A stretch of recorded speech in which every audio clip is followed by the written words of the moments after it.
That was the question echoing inside the mind of a lonely crow as he sat on a high branch, watching the world below. His black feathers seemed to absorb the sun.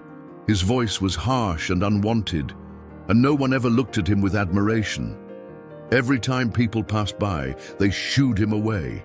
Children threw stones, lovers ignored his cries. He hated himself.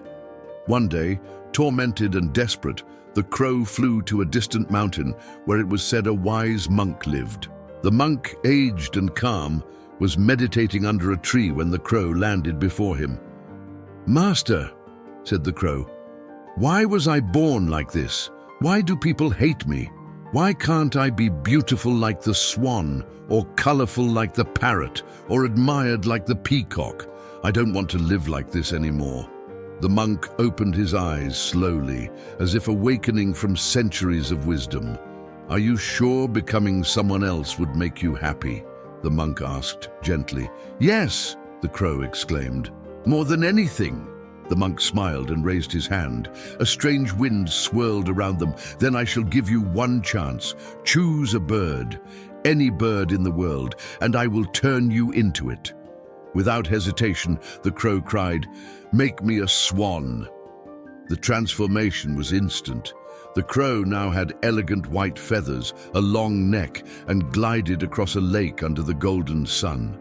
For the first time, people pointed at him with admiration. He felt proud, he felt seen, but after a while the admiration faded. Visitors came and went. Some fed him, some didn't. Some called him beautiful, others ignored him. Slowly, dissatisfaction returned.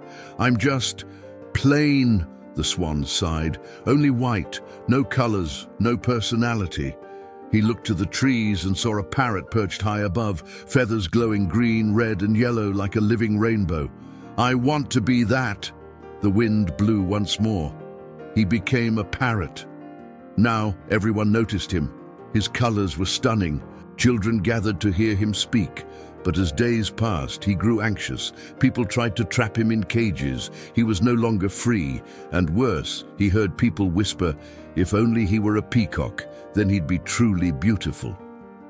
Enraged, he flew to find a peacock. In the city zoo, surrounded by fences and flashing cameras, he found one. The peacock was dazzling, tail feathers open wide, moving like an ocean of emerald and sapphire. Tourists flocked to him, photographers fought for space. The transformed parrot approached the peacock with envy. "You must be the happiest bird alive. Everyone adores you." But the peacock turned his head slowly. "You think this is happiness?" he asked. He lifted his tail and revealed broken feathers. "They pluck me for souvenirs. I live in a cage. I can't fly. I am trapped in my own beauty." The peacock looked straight into his eyes. "I envy one bird, the crow. He flies wherever he wants. No one cages him. No one expects him to be perfect. He is free." The world went silent. The once crow, now peacock, staggered back. In chasing admiration, he had lost his freedom, his joy, his identity. He realized something brutal and beautiful at once. Every bird he envied was secretly envying someone else. The wind returned once more, but this time he didn't ask for a new form. "Bring me back," he whispered. "Bring me back to myself." And so he became a crow again, black-feathered, rough-voiced, overlooked by most. But now he saw things differently. He flew across valleys and rivers with no cage in sight. He perched high where no one could reach. He saw beauty in shadows and purpose in flight.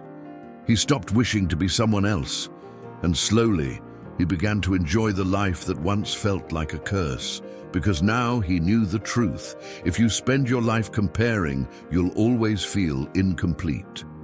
Happiness begins not when you become someone else, but when you accept the gift of being yourself.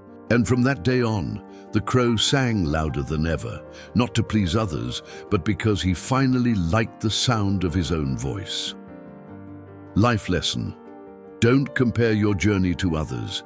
Everyone has battles you can't see, cages you don't notice, and burdens hidden behind their beauty.